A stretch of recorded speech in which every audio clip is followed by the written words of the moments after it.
Okay కనిపిస్తున్నానా? అయితే ఇప్పుడు నేను అనేది ఏంటంటే మనం తెలంగాణ వచ్చినాక కొంత మార్పు తెచ్చుకోవాలి అని 10 ఏళ్ళు ప్రయత్నం చేసినాం. పెద్దసారి కూడా చేసే కాడికి చేసిండు. రైతులు అన్నాడు, కరెంట్ అన్నాడు, ఉచిత కరెంట్ అన్నారు, 100 పనులు చేసే ప్రయత్నం చేసినాం. ఎప్పుడైనా కూడా కొద్దిగా మెషిన్ల విషయంలో, పాడి విషయంలో కొద్దిగా వెనకకే ఉన్నాం తెలంగాణ రాష్ట్రం. అది ముంగట పోవాలన్నది ఒక ఆలోచన. పోవాలంటే ఎట్లా అన్న దానికోసమే అన్ని ఊర్లలో ఎక్కడ పోయినా కూడా ఇప్పుడు మేము జాగృతి అని పెట్టుకొని అన్ని ఊర్లలో తిరుగుతున్నాం, అడుగుతున్నాం అందరినీ. ఇప్పుడు మొన్నటి నుంచి 7-8 జిల్లాలు తిరిగినాం. ఒక్కొక్క జిల్లాలో ఒక్కొక్క సమస్య ఉన్నది, ఒక్కొక్క జిల్లాలో ఒక్కొక్క విధంగా మాట్లాడుతున్నారు రైతులు.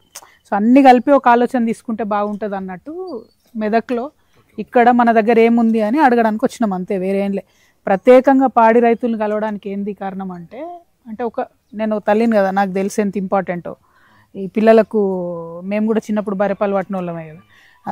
కొద్దిగా వాసన వచ్చినా ఎటైనా ఇటైనా పిల్లలు ఇష్టపడరు. 1, 2 ఏది పడుతుంది పట్టాలంటే భయం అవుతుంది.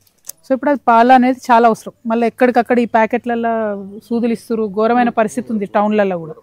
సో అట్లా కాకుండా హర్యానా లాగా మనం బలంగా పెరగాలి, మంచిగా పాలు ఎక్కడంటే అక్కడ అందుబాటులో ఉండాలంటే మాత్రం మీతోనే అవుతుంది. అది గవర్నమెంట్లో చేస్తే కాదు, రైతులకు ఇచ్చి ఎక్కడికక్కడ ఉత్పత్తి పెరుగుతూనే అవుతుంది.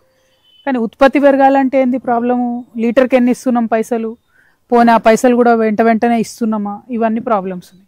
అది విజయ డైరీ అనేటటువంటిది గవర్నమెంట్ డైరీ ఉండే, ఇప్పటికి కూడా ఉన్నది. కానీ అది ముందుకు పోదు వెనకకు రాదు అన్నట్టు అంత నత్తనడకలనే ఉన్నది పరిస్థితి.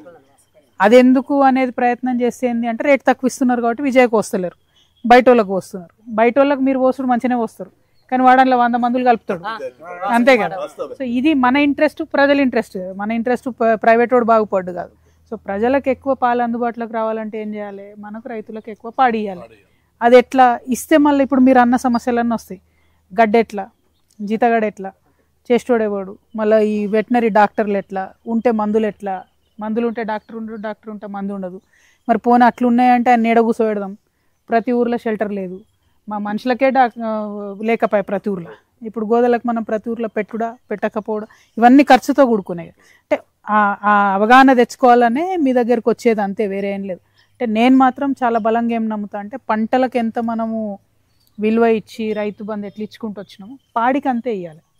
ఏదన్నా పథకం పెట్టాలి, పాడి కూడా ఖచ్చితంగా అంత విలువ ఇచ్చి పెంచుకుంటూ పోతేనే ముంగట పడతాం. ఎందుకంటే మీకు ఇన్కమ్ డబుల్ అవుతుంది, ప్లస్ తెలంగాణకు ఆరోగ్యం బాగుంటుంది.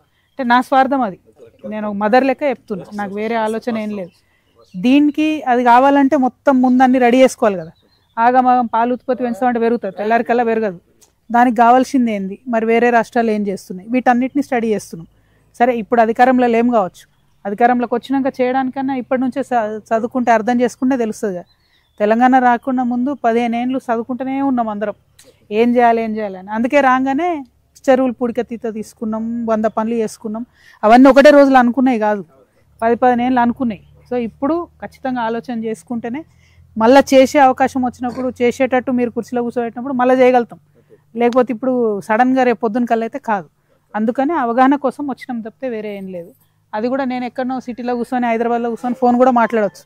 కానీ మీ దగ్గరికి వచ్చి మిమ్మల్ని చూసుకొని మీతో మాట్లాడితే ఏంటంటే ఇప్పుడు మనిషి మాట చెప్పిరి.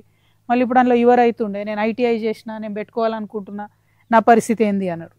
నాకు ఆలోచన ఉండే రైతు సంఘాలు చేస్తే ఎట్లుంటుందని. అప్పుడు పెద్దసారి కూడా రైతు సంఘాలని చేసిరు, ఎందుకంటే రైతులు ఒక దగ్గర ఉండాలని ఆయనకు ఉద్దేశం ఉండే. కానీ అది కంప్లీట్గా ముంగట పడలే. ఉన్నాయి అక్కడక్కడ రైతు సమితిలు, కానీ వాటిని ఏం చేసినాం, వాటి నుంచి ఏమైంది అన్నది నెక్స్ట్ స్టెప్ అయితే వేయాలి కదా. సో ఇవన్నీ కొంచెం ఆలోచన చేసుకోవాలి. కొంత ఊర్లలో ఆడవాళ్ళను మనం గ్రూపులు చేసి వాళ్ళ చేతిలో 2 రూపాయలు పెట్టినాక కొంత బాగుపడుతున్నారు, ఏదో కొంత వేసుకుంటారు, పైసలు ఆడుతున్నాయి చేతులు. అట్లా నేను అనుకోవడం అయితే యువ రైతులనా, ఎవరినా, 2, 3 చిన్న గ్రూపులన్నా వేసి చేసుకుంటే, మీరు అన్నట్టు 10 మందిని పెడితే ఒకరిొక దిక్కు కూర్చుంటారు, ఒకరిొక. అట్లా కాకుండా 2, 1, 3 అట్లా ఏమన్నా వేసుకుంటే ఏమవుతుంది అంటే మినిమం చేసుకుంటే ఓ ట్రాక్టర్ కొనుక్కుంటారు, ఓ హార్వెస్టర్ కొనుక్కుంటారు, లేకపోతే డైరీ పెట్టుకుంటారు, లేకపోతే ఇంకోటి ఇట్లా నా ఆలోచన, అంతకుమించి ఏం లేదు. సో ఇవన్నీ మీతో మాట్లాడదామని వచ్చినాం అన్నట్టు. కూచన్పల్లి రైతులు జర గట్టోళ్ళు బాగా మంచి వాళ్ళని అంటే ఇక్కడికి వచ్చినాం అన్నట్టు. ఏం సంగతి అని వాస్తవానికి మా రమేష్ ఇంటికి కూడా పోయేది ఉంది. కానీ థ్యాంక్ యూ అంతే చాలా ఉంటాయి. అది అంటారు కదా, బయట అంతా బాగానే ఉంటుంది, లోపల ఇప్పితే పురుగులు ఉంటాయి అన్నట్టు. సమస్యలు బాగున్నాయి. మీరు అన్నట్టు డాక్టర్ల ఇష్యూస్ ఉన్నాయి, డాక్టర్లు వాళ్ళ స్టాఫ్ ఇవన్నీ కూడా మాట్లాడాలి. దానికోసమే వచ్చిన, వేరే వేరే ఉద్దేశం ఏం లేదు, వేరే ఆలోచన ఏం లేదు. అది అధికారం ఉన్నా లేకున్నా వచ్చినాం, జనంలో ఉన్నాం. కానీ అప్పుడు మీ మెదక్కి వచ్చే అవకాశం లేకుండే, నాకు ఎక్కువ నిజామాబాద్కే తిరుగుతుంటే అటే ఉన్నా. ఇప్పుడు రాష్ట్రం అంతా తిరుగుతున్నాం కాబట్టి మెదక్ రైతులను కలుద్దామని వచ్చినాం అన్నట్టు. అట్లా అందుకోసం అట్లా అట్లా అందుకని కంపల్సరీ డైరీ రైతులది అయితే నేను టేకప్ చేద్దాం అనుకుంటున్నా. కొంచెం పెద్ద ఎత్తున పాల ఉత్పత్తి పెంచాలి రాష్ట్రంలో అన్నది నా ఆలోచన. దానికోసం మాట్లాడుతాను. థ్యాంక్ యూ అన్న, అందరికీ థ్యాంక్ యూ, ధన్యవాదాలు. జై తెలంగాణ, జై తెలంగాణ. థ్యాంక్ యూ అన్న, బాగుంది మీ డైరీ. Thank you. బాయ్ తమ్ముడు, బాయ్ అన్న. థ్యాంక్ యూ అన్న, థ్యాంక్ యూ, థ్యాంక్ యూ. బాగున్నావా?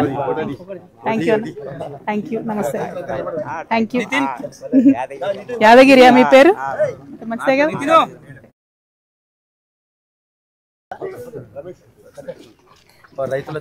షూర్ షూర్, నేను ఇటు వస్తాను, ఇట్లా మధ్యలోకి వస్తాను. ఓకేనా? అదే అదే ఆలోచనలు ఉన్నా నేను. అటు రావాలనా? నీడా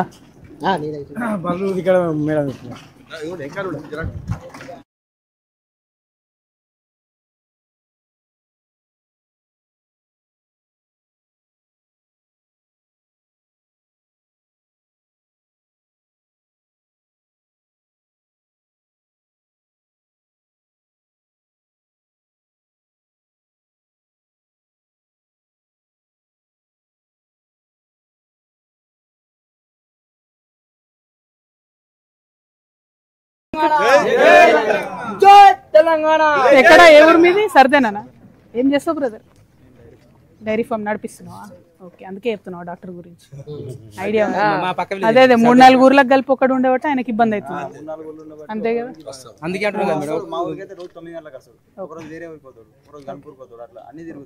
తిరిగే వరకు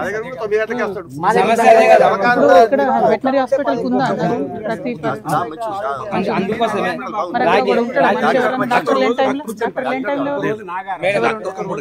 ఇద్దరు ఉండాలి కదా, వాళ్ళిద్దరే తిరుగుతుంటారా?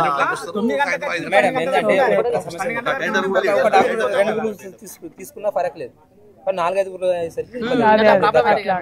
అంతే. ఇప్పుడు ఒక గేదె తీసుకోవాలంటే మళ్ళీ ఫరీద్ గురించి సర్దేని తీసుకోవాలి.